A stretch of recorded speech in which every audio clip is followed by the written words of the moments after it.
आज जो हमारे गेस्ट हैं यहाँ पर अभी पीछे बैक स्टेज पर, वो एक बहुत ही सक्सेसफुल एंटरप्रेन्योर है. In fact he is one of the youngest self made billionaires of India. Please give an energetic and warm welcome to the one and only Ritesh Agarwal.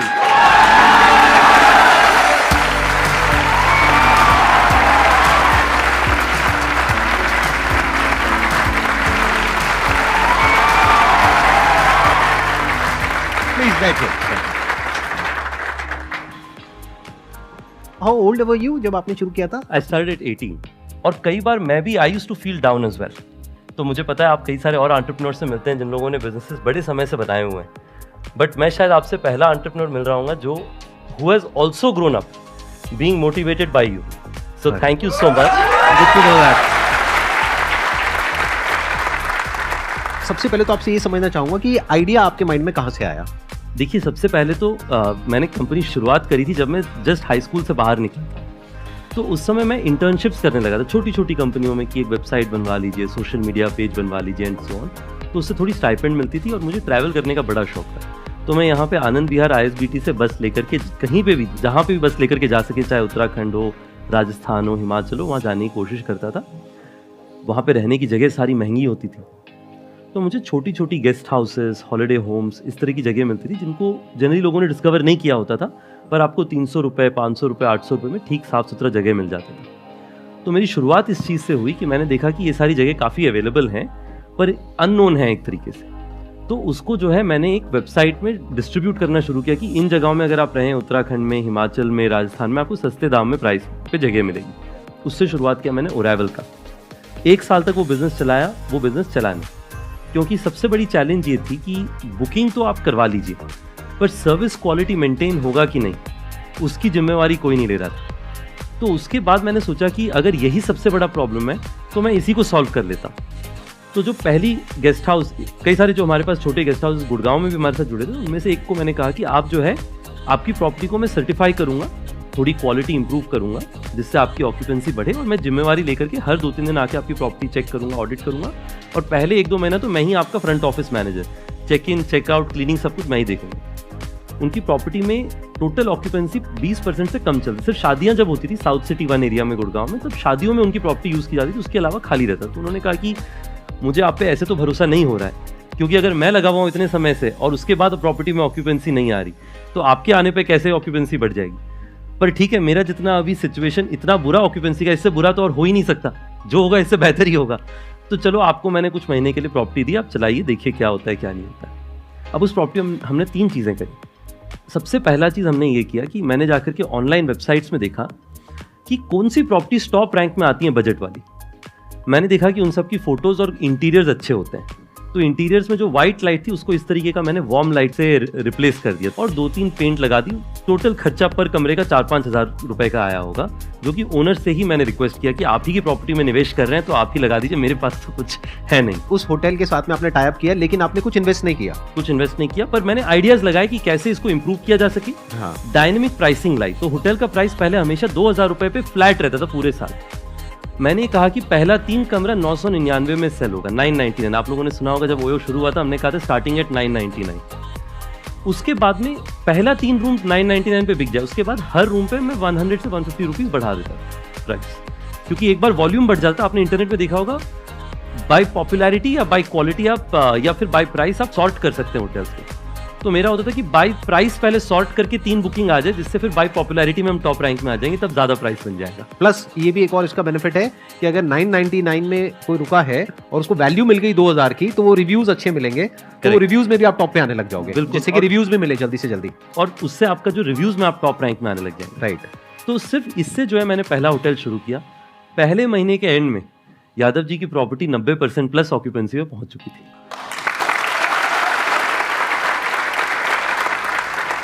This was your first success. This was the if first we talk success. about success. First real success was this hotel getting this occupancy. और India में जो है अच्छी story बहुत जल्दी फैलती है word of mouth से. तो लोगों ने कहा अच्छा यादव जी की प्रॉपर्टी के बाहर बड़ी गाड़ियां लगने लगी, कस्टमर्स आने लगे, कैसे आने लगे. तो लोगों ने कहा कि अब तब लोग, ओयो नई ब्रांड थी, लोग कह नहीं पाते, तो लोग कहते थे ये योयो से अटैच किया इन्होंने, तब से इनका काम बढ़ गया. तो लोगों ने कहा कि आप योयो से फोन करिए और आपका होटल भर जाएगा. तो वो वर्ड ऑफ माउथ जो है उससे हमारे वो एक होटल से आज हमारे दुनिया भर में 1,40,000 प्रॉपर्टीज हैं, जो धीरे धीरे करके हमने फिर स्केल किया। लोग हमेशा स्टार्टअप्स में कहते हैं कि आपको IIT से होना चाहिए, IIM से होना चाहिए, आईवी लीग से होना चाहिए। ये बहुत लोगों के नोशंस हैं, एक नोशन होता है, राइट। मैं तो कहीं से किसी भी बड़ी कॉलेज में तो कॉलेज ही नहीं गया, मतलब बड़ी कॉलेज तो दूर की कॉलेज आपने अपना करा भी नहीं? मैंने बिल्कुल, मैं तो मेरी स्टोरी तो मैं और आप दोनों 12th पास हैं, मतलब हम दोनों 12th पास हैं। 12वीं कक्षा के बाद में जो एक पीटर थियल हैं जो पेपैल के फाउंडर हैं, तो वो $100,000 यानी कि आज की करेंसी में 80 लाख रुपए 20 बच्चों को देते हैं 20 साल की उम्र से कम के लिए। कंडीशन ये है कि आपको कॉलेज छोड़ देना है। तो मैंने पीटर थियल के बारे में सुना साइबर कैफे में, पीटर थियल सर्च किया, मैंने प्रोग्राम के बारे में देखा, अप्लाई कर दिया। उसमें मेरे से पहले एशिया से कोई एक भी थियल फेलो कभी नहीं बना, सिर्फ अमेरिकन, मोस्टली अमेरिकन मूल के लोग थे। तो मैंने जो अप्लाई कर देते हैं, मेरा कोई एक्सपेक्टेशन भी नहीं था कि कभी मेरे को थियल फेलो बनने का मौका मिलेगा। तो एक दिन मुझे फ़ोन आया कि आप जो हैं टॉप 40 कैंडिडेट्स में से एक हैं जिनको US बुलाया जा रहा है पिच करने के लिए। तो मेरे खुशी का कोई ठिकाना नहीं था, इसलिए नहीं क्योंकि थियल फेलो बन जाना था, मुझे तो लग रहा था उसके बाद भी नहीं होगा क्योंकि 40 में से 20 सिलेक्ट होने थे। मेरी खुशी का इसलिए ठिकाना नहीं था कि मुझे लगा कि पहली बार US जाने का मौका मिलेगा। वो भी उन्होंने स्पॉन्सर किया, वो भी उनका स्पॉन्सरशिप। उसके बाद में US गए और 40 बच्चों में से मुझे थियल फेलो चुना गया। तो मतलब उस टाइम पे आपको $1,00,000 मिले? $1,00,000 मिले। वो मेरा पहला फंडिंग था एक तरीके से, बिना कोई स्टेक के। मैं इसके 2 कारण से ये मैं आपको स्टोरी बता रहा हूँ। पहला ये है कि आपकी बैकग्राउंड क्या होती है उससे कोई फर्क नहीं पड़ता। आप में हिम्मत है कोई चीज़ सीखने के लिए और कर दिखाने के लिए, उससे फर्क पड़ता है। और दूसरा कि आप ज़मीन में काम करने के लिए तैयार हैं कि नहीं। क्योंकि कई बार क्या होता है, हम लोगों को ये लगता है कि अगर हम होटल के बिजनेस में हैं तो हम क्यों होटल ओनर कहीं हमें मना करके बाहर ना निकाल दे, हमें तो इस इंडस्ट्री में कुछ पता नहीं, कोई 2 सवाल पूछ लेंगे तो फेलियर हो जाएगी, रिजेक्शन हो जाएगा। उससे हमने बिल्कुल नहीं डरना है। अगर आपने स्टार्टअप करना है, उसका सबसे पहला मूल भाव ये है कि आपको अपने काम करने में शर्म नहीं आनी चाहिए। जो भी काम है, हर काम इज्जतदार है, उस पर you should be proud about it. अगर आप ये 2 चीज़ करेंगे तो मुझे लगता है, एटलीस्ट मैंने ये अर्ली डेज से सीखा कि अपने काम पे इज्जत और फक्र होना चाहिए। बिल्कुल शर्म की बात नहीं है अगर आपको रिजेक्शन हो रहा है। नहीं open for all kinds of ideas, ये बहुत बड़ी क्वालिटी है एक एंटरप्रेन्योर की। अगर आपका दिमाग काम शुरू करने से पहले ही बंद है तो एंटरप्रेन्योरशिप बिजनेस आपके लिए नहीं है। यानी you must be open for anything and everything, क्योंकि कहीं से भी अपॉर्चुनिटी आ सकती है। अब देखो ना, इनको $1,00,000 कहां से आया, जो कोई सपने में भी नहीं सोच सकता। ये खुद बता रहे हैं कि उस टाइम पे एशिया से और कोई नहीं था जिसने अप्लाई किया था, यानी कि आप पहले वो इंसान बने जिसको एशिया से ये ग्रांट मिला, right? If I am not wrong. बिल्कुल। ये क्यों हो पाया? क्योंकि इन्होंने अप्लाई करने के बारे में सोचा। क्यों सोचा? क्योंकि इनके दिमाग में था कि देखते हैं, हो सकता है हो जाए, हो सकता है ना हो, ट्राई तो करें। और फिर जब इन्होंने ये किया और फिर वहां से जब वो $1,00,000 आया तो उसके बाद में तो सारे दरवाजे खुल गए एक तरीके से। बिल्कुल। क्योंकि जो इन्वेस्टर्स हैं उनकी भी नजरों में आप आ गए होंगे, न्यूज में आए होंगे। तो एकदम से जो होता है ना, एक रिकग्निशन चाहिए होता है शुरू में, क्योंकि इंडिया के अंदर कितने एंटरप्रेन्योर्स होंगे इनके जैसे, सोचो, लाखों। लेकिन उनमें से किसको मिली वो स्कॉलरशिप या क्या कहेंगे, ग्रांट? किसको वो ग्रांट मिला? इनको। तो इमीडिएटली जो पूरी इन्वेस्टर्स की कम्युनिटी होती है उन सबकी नजरों में आ गए कि इनको ग्रांट मिला है तो जरूर कुछ ना कुछ होगा, राइट? बिल्कुल बिल्कुल। अगर आप में से किसी के भी माइंड में कोई क्वेश्चन है तो आप पूछ सकते हैं। सर, मेरा पैकिंग और डेकोरेशन का काम है। किनारे बाजार चांदनी चौक में मेरी शॉप है और मैं चाहता हूँ ना कि उसे पार्टनरशिप के साथ किया जाए या कई सारे लोगों की टीम बना के किया जाए। लेकिन मेरे पापा ना चाहते हैं कि तू खुद ऑनरशिप कर, मतलब कि लोगों को बस एज अ एम्प्लॉय रख और ये काम कर। तो इसमें मुझे क्या करना चाहिए? मेरा सुझाव 2-3 चीज़ें हैं। सबसे पहले तो जब मैं अपनी कंपनी शुरू कर रहा था, मुझे कई लोगों ने कहा कि रितेश, आपके फैमिली मानेगी? मेरे जो पहले एंजल इन्वेस्टर्स थे उन्होंने एक्चुअली कहा कि मुझे आपके फादर से मिलना है कि वो आपको काम करने देंगे, आपको कॉलेज भेज देंगे बीच में हमारे इन्वेस्टमेंट के बाद में। तो सबसे पहला मेरा सुझाव ये है कि आप अगर पार्टनर्स लेके आएंगे या टीम लेके आएंगे या क्लाइंट्स लेके आ रहे हैं तो आप ये समझिए कि आपका पहला क्लाइंट या पहला पार्टनर जो है आपके फादर है। आपको अपने फादर को कन्विंस करना पड़ेगा ये कहने के लिए कि आपको पार्टनर लेकर के आना है। चैरिटी बिगिंस एट होम, ये पहला है। दूसरा, आप अपने फादर को एक बार जब कन्विंस कर लीजिए, पैरेलली आपको अच्छा पार्टनर खोजना पड़ेगा, क्योंकि आपके फादर भी अगर कहेंगे किसी को पार्टनरशिप में ले आने के लिए तो उनको जरूरी है कि वो अच्छा पार्टनर आए जो कि आके अपना बिजनेस को 2x करे। यानी 1 और 1 11 हुआ तो 10% देने में हर्जा नहीं है, क्योंकि दोनों ही आगे बढ़ेंगे। और तीसरा जो मेरा सुझाव है कि आपके बिजनेस को जो है, आप एक ये बताइए कि कितना बड़ा आप बना सकते हैं अगर आप अपने पार्टनर्स को साथ लेकर के आए। जैसे कि शुरुआत में अगर आपका मान लीजिए आपने फादर को कहा कि देखिए आज जो मेरे फ्लावर डेकोरेशन का काम है, साल का कितना हो जाता होगा आपका टर्नओवर लगभग? सर अभी तो फिलहाल एक्चुअली क्या है, अभी तो सिर्फ शॉप है। इससे क्या है कि मैं चाहता हूँ ना कि मतलब जब मेरे पास पार्टनर्स हो जाएंगे तो किसी वेडिंग डेकोरेशन हो गया या बर्थडे के डेकोरेशन हो गया, इनका हम ऑनलाइन पर्पज से भी वो काम कर सकते हैं, ऑर्डर ले सकते हैं। हाँ जी, ऑल ओवर दिल्ली या कर सकते हैं, और बाकी तो सप्लाई तो ऑल ओवर इंडिया ही हम करते हैं। तो सिर्फ दिल्ली में 10,000 से ज़्यादा शादी होता है। Yes sir. अगर आपको वो बिजनेस करना है तो आपको ये सोचना चाहिए कि उसके लिए आपको कौन सी स्किल्स चाहिए। आपको स्किल चाहिए कोई वेडिंग इंडस्ट्री से हो, जिसके पास एबिलिटी हो कि सारी वेडिंग हॉल्स में उनकी जान पहचान हो, जो आपको फ्लावर्स दिला सकें। आपको स्किल चाहिए फ्लावर सोर्सिंग में, कि आपकी मार्जिन तभी बनेगी जब आपको फ्लावर सही रेट पे मिले। और तीसरा आपको मैनेजमेंट चाहिए, क्योंकि शादियों में अगर टाइम पे फूल नहीं लगा या फिर फूल नया नहीं लगा तो आपकी नेगेटिव मार्केटिंग हो सकती है। लोग कह सकते हैं इनसे फूल मत लीजिएगा, शादियों में थोड़ा रिस्क होता है। Yes sir. और साथ में आप एक प्लान बनाइए कि मेरे को अगले 5-10 साल के अंदर में जो है दिल्ली में हर साल 500 या 1000 शादियों में फ्लावर डेकोरेट करना है। मुझे लगता है कि आपके फादर साहब ज़रूर मानेंगे। यहाँ पे ये सवाल नहीं है कि आपको पार्टनर्स को लेकर के आना है या किसी एम्प्लॉय को ऑनबोर्ड करना है। इंपॉर्टेंट ये है कि आपकी विजन क्या है। जैसे ये कह रहे हैं ना कि अभी इन्होंने बड़े कैजुअली एक बहुत बड़ी बात बोल दी कि अगर ऑन एन एवरेज महीने की 1000 शादियां भी आ जाती हैं तो उसके लिए कितनी बड़ी टीम चाहिए आपको, कितना कुछ चाहिए। तो उसके लिए एम्प्लॉयज भी चाहिए, पार्टनर्स भी चाहिए, स्टेक होल्डर्स भी चाहिए, सब कुछ चाहिए आपको, राइट। तो इंपॉर्टेंट ये है कि आपकी विजन क्या है। ये तो इनकी विजन है, इतना बड़ा जो ये सोच पा रहे हैं, क्योंकि ये चाहे भी तो कुछ छोटा नहीं सोच सकते आज जिस लेवल पे ये है, राइट। बट आपके माइंड में क्या है वो आप ही जानते हो कि वो सच क्या है। कि आप हो सकता है आप अपने माइंड में सोच रहे हो कि यार अभी मेरे इस दुकान से 50-60 हज़ार लाख रुपए महीने की कमाई हो जाती है, खर्चा वर्चा काट करके, अब ये करके मुझे महीने का 2-4-5 लाख रुपए भी मिल जाए तो बहुत है। तो अगर इतना ही आप सोच रहे हो, उस हिसाब से आपको लोग चाहिए।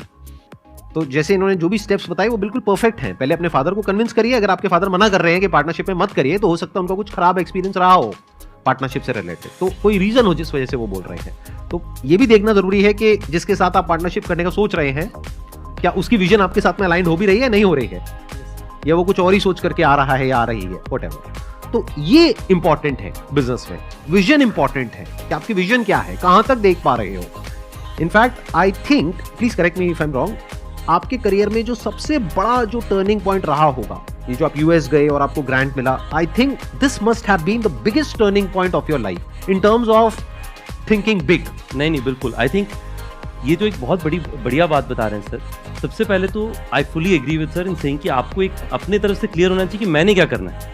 अगर आपका एम्बिशन है एक्स, आप अगर पार्टनर को बिना एक्सपेक्टेशन सेटिंग के ले आए, like in any situation, expectation setting is most important. उनकी एक्सपेक्टेशन कुछ और है, आपकी कुछ और है, तो आपकी डेली लड़ाइयाँ होंगी। You should avoid it. तो आप एक्सपेक्टेशन सेटिंग करिए, उसके हिसाब से आप सही पार्टनर खोज पाएंगे। जो थिंकिंग बिग है बहुत ज़रूरी चीज़ है कि मैंने हमेशा सीखा you are the average of 10 people around you. जिसका मतलब आपके आसपास के जो 10 लोग हैं, आप ना चाह के भी उन 10 लोगों के एवरेज बन जाते हैं। अगर आपके आसपास 10 लोग हैं जो बड़ी चीज़ें सोच रहे हैं, आप अगर छोटी सोच रहे हो, आप उनके आसपास रह के सोचते हो थोड़ा मैं भी बड़ी सोच लेता हूँ, बड़ा नहीं तो मीडियम तो सोच लेते हैं छोटे से। पर अगर आपके पास 10 लोग हैं जो लोग दिन भर ये सोच रहे हैं कि चलो मैंने कुछ मान लीजिए छुट्टी मनाने के बारे में सोचना है, तो आपके दिल में बिल्कुल छुट्टी का दिल नहीं होगा, पर फिर भी आप भी सोचेंगे थोड़ी छुट्टी मैं भी सोच लेता हूँ। तो थियर फेलोशिप पहली बार ऐसी जगह थी जहाँ पे सब लोग बड़ी सोच रहे थे। हमारी फ्लैट में एक लड़का रहता था जिसकी कंपनी ही नहीं थी। उसने आके कहा कि मुझे दुनिया की सबसे बड़ी फ्लैश स्टोरेज कंपनी बनानी है। मैंने कहा ना, इनके पास, जैसे हमारे देश में मैं कहता था मेरे को साउथ सिटी 1 का सबसे बड़ा गेस्ट हाउस बिजनेस बनाना है। लोग हंसते थे मुझ पे कि साउथ सिटी 1 में तुम्हें लगता है तुम सबसे बड़ी। बहुत इंपॉर्टेंट पॉइंट है जो ये बोल रहे हैं। अपनी अटेंशन को बढ़ा लो जितना बढ़ा सकते हो। ये कितना इंपॉर्टेंट है, I can't express in words. ये इतना इंपॉर्टेंट है ये पॉइंट, ध्यान से सुनना अभी जो ये बोल रहे हैं। देखिए इसमें क्या होता है ना, हमारे यहाँ पे जनरली हमारे आसपास में सोसाइटी में लोग कहते हैं अपने पास जो रिसोर्स है, जो आपके पास में लागत है, उसी के हिसाब से सपने देखो। अभी अपने पास तो कुछ भी नहीं था तो सपने तो देखने बंद कर देने चाहिए थे उस मैथ्स के हिसाब से। पर जब मैंने उसे देखा कि उसके पास ना कोई कंपनी है ना कोई बिजनेस है और वो दुनिया में सबसे बड़ा बिजनेस बनाना चाहते, तो मैंने सीखा कि सपने देखने का तो कोई खर्चा ही नहीं लगता, फ्री ऑफ कॉस्ट है। अगर आप सोच सकते हैं बड़ा, तो उसके बाद में again goes back to probability. अगर नहीं सोचे तो 100% चांस है कि आप नहीं बना पाएंगे, पर अगर सोच लिया तो शायद 1-2% चांस है कि आप बना सकते हैं। उसके बाद से मैंने भी बड़ा सोचना शुरू किया। तो आप अपना जितना बड़ा सोच सकते हैं, अभी बस वही इशू है कि एक बार सोचने के बाद उसके लिए काम भी करना पड़ता है। अगर वो काम करने की हिम्मत है तो सोचने में कोई बुराई नहीं है। Thank you sir. Excellent point ji. Sir जैसा आपको देख के लग रहा है, जो मेरे को फील हो रहा है, आप बहुत कूलर काम पर्सन है। एंड जिस हिसाब से आप बता रहे हो कि आपने ऐसे बिजनेस कैसे स्टार्ट किया, तो लाइक अब कुछ पास्ट ईयर्स हम देखते हैं जैसे ओयो के बारे में ऐसे मीम्स बनते हैं, या अभी फरवरी का मंथ आएगा तो वो सब स्टार्ट हो जाएगा। तो ऐसे स्टार्टिंग में थोड़ा हर्ट फील हुआ कि लाइक मैंने इतनी मेहनत करी एंड बिजनेस बनाया एंड उसको अब ऐसे बिजनेस को ऐसे मीम्स बन रहे हैं, या आपने सोचा कि चलो फ्री की मार्केटिंग अच्छी चीज़ है चलने देते हैं, या आप सोच रहे हो कि उसको बिजनेस को लाइक इमेज पॉजिटिव करनी चाहिए हमें, या मतलब ठीक है आपके मेरे लिए? 3 डिफरेंट पर्सपेक्टिव्स हैं। अगर मैं पूरा ब्रॉडर जो है couple slash individuals same city travel उसके बारे में बताऊं, सबसे पहला तो ये है कि मैं पर्सनली जो है प्रोमिस्क्यूटी प्रमोट नहीं करता, या फिर मेरा ऐसा कोई व्यू मुझे मतलब आई ऑल्सो डोंट प्रमोट की कोई एक्स्ट्रा मैरिटल वो मुझे लगता है कि I have a very personal view of saying कि जो एक कॉमन इंडियन नैरेटिव है कि relationship should be built over a period of time, but वो तो मेरा पर्सनल व्यू है। हमारी कंपनी का बड़ा सिंपल प्रिंसिपल है कि हम लोग जज नहीं करते। कोई भी कस्टमर हो, अगर उनके पास लेजिटिमेट आईडी कार्ड है, ये लॉ ऑफ द लैंड कहता है कि हम उन्हें चेक इन दें और उनको बेहतर से बेहतर सर्विस एनेबल करें, और उसी पे हम लोग काम करते हैं। और इसमें आप देखेंगे कि हिस्टोरिकली बड़ी चैलेंजेस रही हैं। जैसे मैं आपको बताता हूँ, कुछ साल पहले हमारे एक कॉलीग थे, वो और उनकी वाइफ एक होटल में गए। वाइफ ने जो है सेकेंड नेम बदला नहीं था, उनका सेकेंड नेम सेम था पहले जैसा ही। तो होटल वाले ने कहा कि आप दोनों शादीशुदा, इसका मैरिज सर्टिफिकेट दिखाइए, फिर हम आपको चेक इन देंगे। ओयो के पहले कई लोगों ने ऐसी एक्सपीरियंसेस सही हैं कि लोग जज करते हैं, लोग घूरते हैं लोगों को। हमारा ये ओपिनियन है कि आप चाहे कोई भी हो, अगर आप एक लेजिटिमेट पर्पज से रहने आए हैं तो हम आपको चेक इन देंगे, बट मेरा पर्सनल व्यू उसको लेकर के अलग हो सकता है। जो तीसरा है, और ये भी बहुत क्रूशियल चीज़ है, कि आज के दिन में ओयो में अगर आप देखें जो कंज्यूमर सेगमेंट है वो बहुत ब्रॉड है। आप सेम होटल में देखेंगे यंगस्टर्स होंगे जो लोग मतलब 20, 25, 30 साल की उम्र में हैं, उसी होटल में रह रहे होंगे 50 साल 60 साल की उम्र की फैमिलीज, उसी के बगल में रह रहे होंगे कॉर्पोरेट क्लाइंट्स। और अगर आप लोग कुछ ओयो में रहे तो आपने देखा होगा कि वहाँ पे मैं कई बार होटल में खुद जाके रिसेप्शन में बैठता हूँ, चेक इन कराता हूँ आजकल भी, टू लर्न की कौन आ रहा है। It is just a fascinating experience कि हर तरीके के कस्टमर आते हैं। आज के दिन में जान के आपको खुशी होगी कि हमारा लगभग जो है 30% बिजनेस सिर्फ रिलीजियस डेस्टिनेशन जैसी जगहों से आता है। तो ओयो आपके लिए top of the mind choice होना चाहिए, यही हमारा ब्रांड का एस्पिरेशन है। इंडिया में मुझे लगता है जो अगली जनरेशन की बिजनेसेस होंगी वो हम जैसे लोग चलाएंगे, और मेरा होप ये है कि आगे चल करके आप में से कुछ लोग मुझे मिलें और कहें कि रितेश, आपसे मैं मुलाकात किया था सर के साथ में एक समय, और आज मैंने इतना बड़ा बिजनेस अपना खुद का बनाया। मेरा होप है कि इस डिस्कशन का आपको वैल्यू हो, जो लोग वीडियो में सुन रहे हैं उनके लिए भी।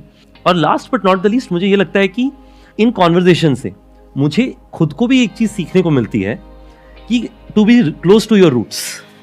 जब मैं वापस अपने बारे में सोचता हूँ कि कंपनी में जब भी कुछ गलत होता है वो तब होता है जब मैं अपने रूट से बदलता हूँ। जैसे for example openness to new ideas. मैंने देखा जब भी हमारी कंपनियों कुछ गलतियां होती हैं तब होती हैं जब मैं नए आइडियाज से ओपन होना बंद हो जाता हूँ। तो हमेशा अपने, ऐसा नहीं कि रूट से इतना अटैच हो जाओ कि बदलो मत, बट जो रूट के समय में जब कुछ भी नहीं था आपके पास में, आपकी वैल्यू सिस्टम क्या थी, उसे आप कंटिन्यू रखें। ये 3 चीजें मेरे लिए काफी वैल्यूएबल थी, तो मेरे लिए तो it has been fantastic. Thank you आप लोगों ने मुझे बोला। Excellent ji, excellent. हाँ